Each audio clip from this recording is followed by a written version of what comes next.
오늘 아침 뉴스 연구소. 오늘 아침 뉴스의 맥을 짚어드리는 시간 뉴스연구소. 오늘도 두 분의 연구위원 함께합니다. CBS 조태임 기자, 뉴스톱 김준일 수석 에디터, 어서 오십시오. 안녕하세요. 예, 첫 번째 뉴스 어디로 가나요? 네, 김남국 코인 진상조사. 민주당 지도부가 공식 진상조사에 나서기로 했죠. 네, 그 코인 논란 이후 당의 대처가 좀 소극적이다 이런 비판이 있었는데 어제 민주당은 외부 전문가가 참여하는 공식 진상조사를 진행하기로 했습니다. 당내에서는 수석 사무부총장 김병기 의원을 포함해 금융 전문가로 꼽히는 홍성국, 이영우 그리고 변호사 김한규 의원 등이 포함됐는데요. 예. 김 의원의 그 가상자산 그리고 당은 또 김 의원에게 그 논란이 되고 있는 가상자산 매각을 권유하겠다고 했습니다.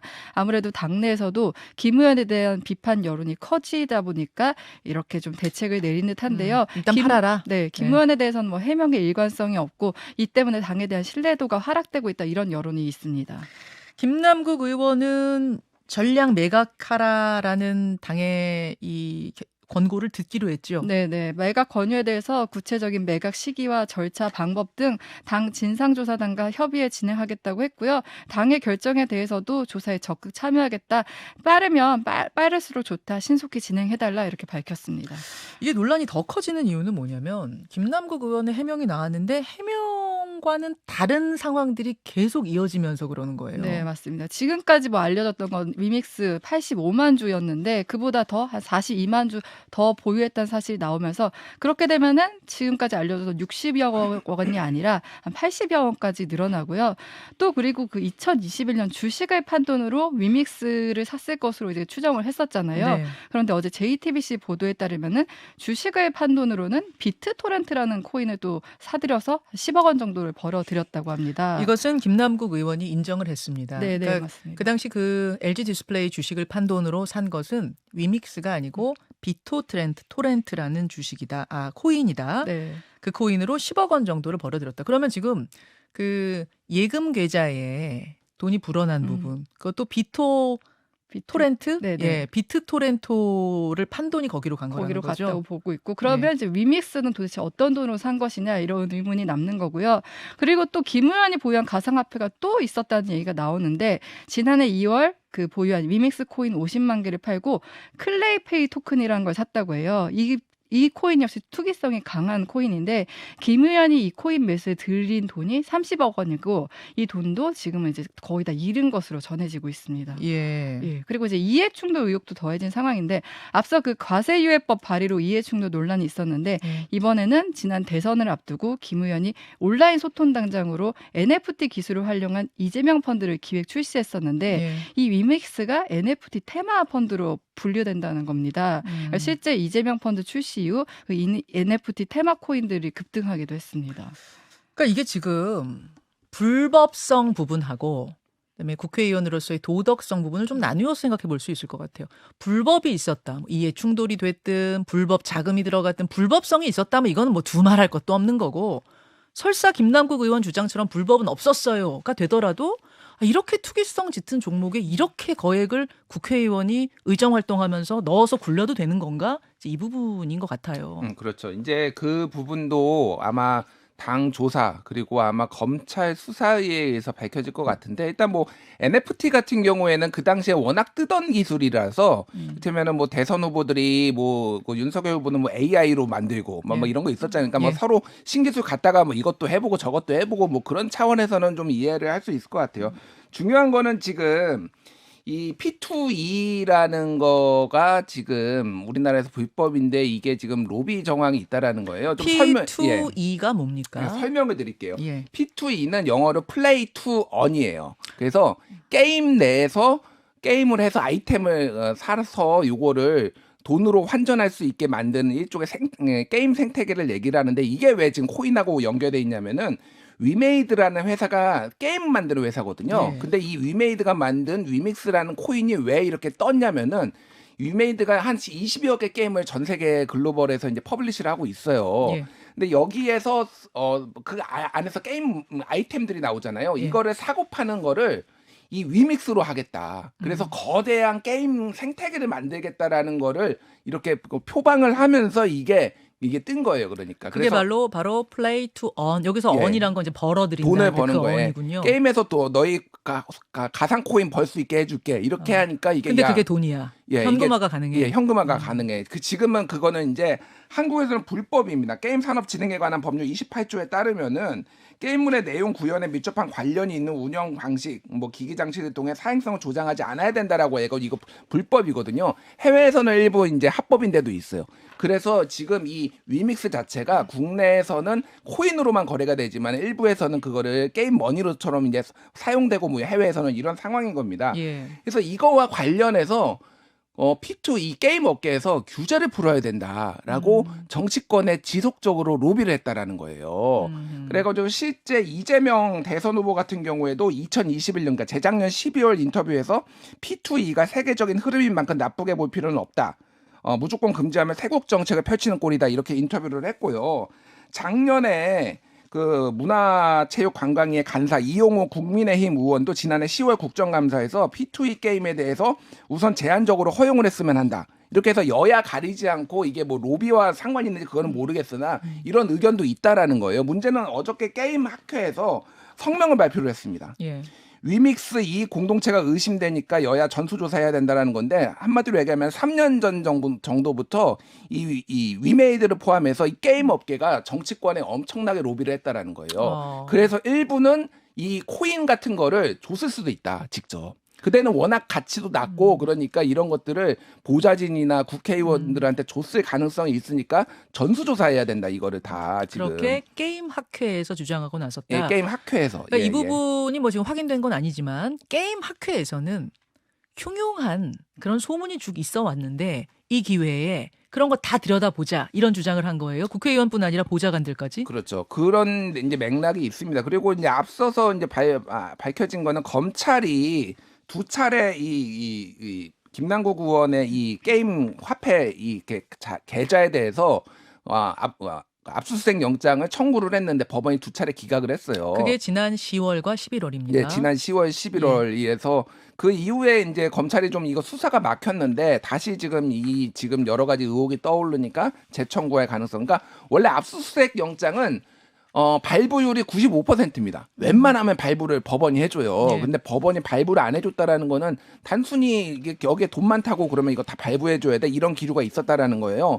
근데 이제 이런 식으로 범죄까지는 모르겠으면 여러 가지 의혹이 있으면은 검찰이 남부지검이 재청구하고 이제 발부될 가능성. 그러면 검찰도 수사 속도가 올라가면 이게 여야 가리지 않고 이 부분에 있어서 상당히 또 혐의로 좀 뭐 여러 가지 곤혹을 치를 국회의원들이 나올 가능성이 있다는 거죠. 그럼 지난해 10월, 11월에 검찰이 김남국 의원의 코인 계좌 들여다보자라고 한 이유는 FIU에서 거래가 의심스럽다. 그렇죠. 요거를 통보했기 때문이고.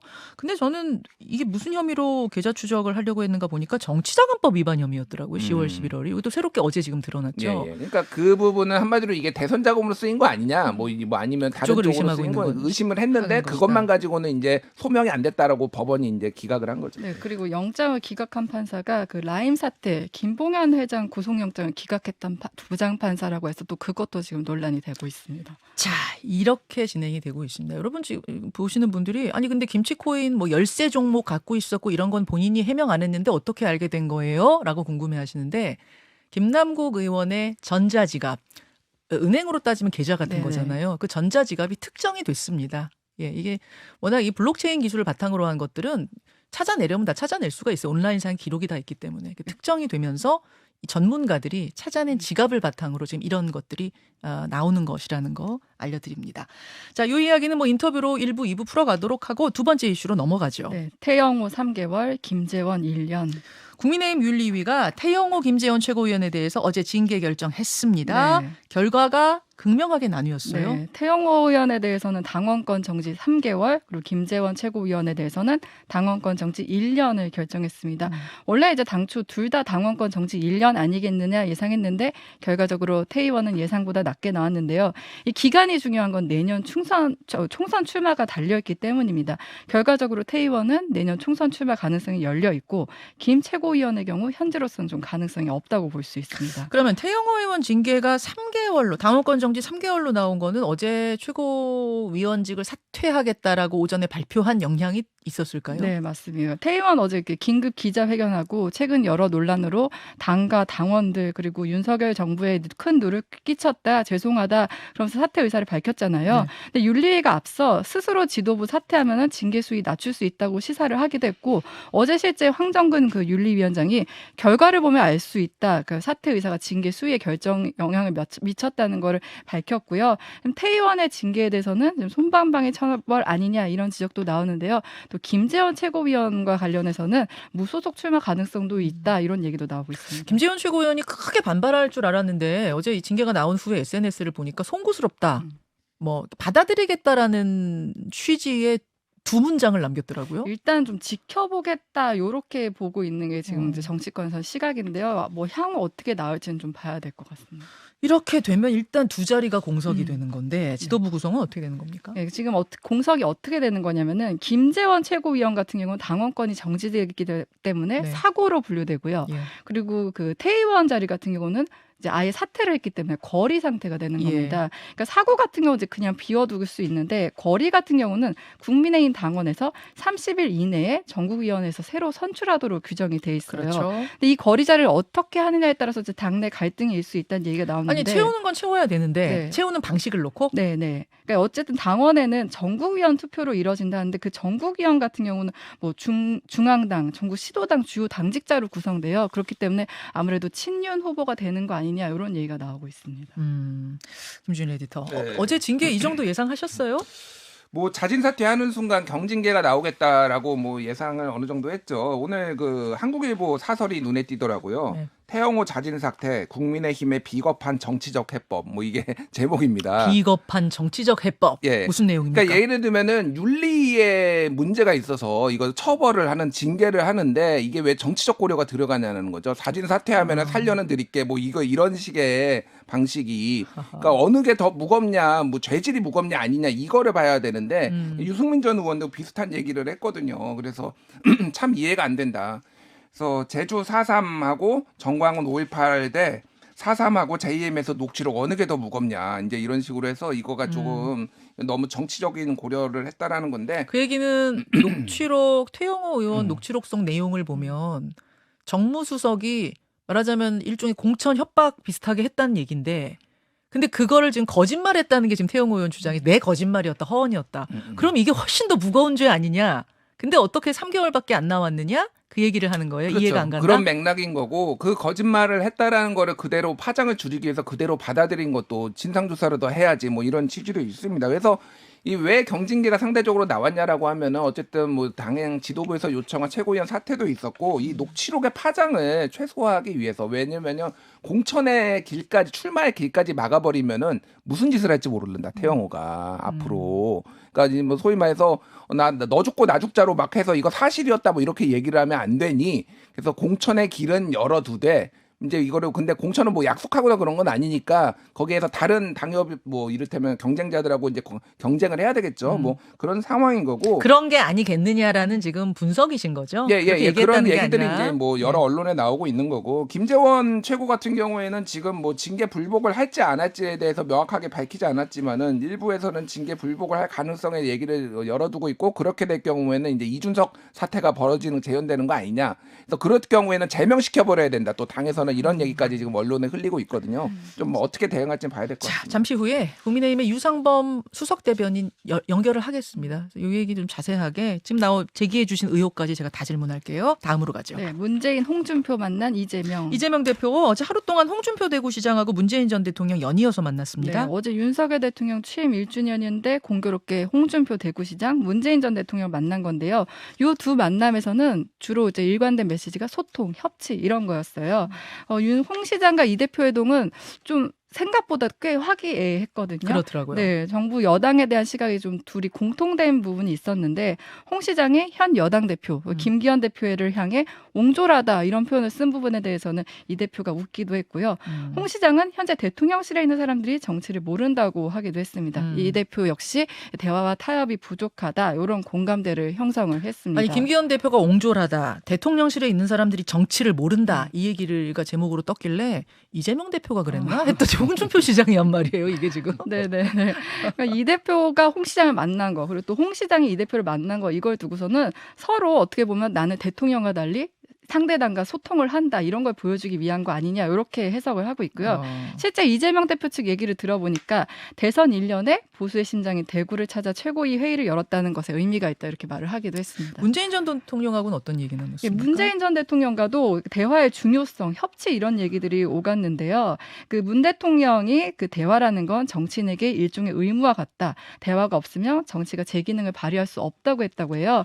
윤 대통령을 겨냥한 것으로 보이고요. 그리고 지금 당내 상황이 워낙 어수선하다 보니까 이제 통합을 주문하기도 했는데, 이걸 두고서는 이제 정치권에서는 이 이재명 대표가 문 전 대통령을 찾은 건 지지층 결집 효과도 있고 또 14일 쇄신 의총에서 반발이 있을 수 있는데 그걸 사전에 좀 막기 위한 거 아니냐, 이런 해석도 나오고 있습니다. 쇄신 의총을 위한 퍼석 아니냐라는 네네. 얘기까지 어제 나왔군요. 이 이야기 월간 박지원에서 더 해보도록 하죠. 두 분 수고하셨습니다. 감사합니다. 김현정의 뉴스쇼는 시청자 여러분의 참여를 기다립니다. 구독과 좋아요, 댓글 잊지 않으셨죠? 알림 설정을 해두시면 평일 아침 7시 20분 실시간 라이브도 참여하실 수 있습니다.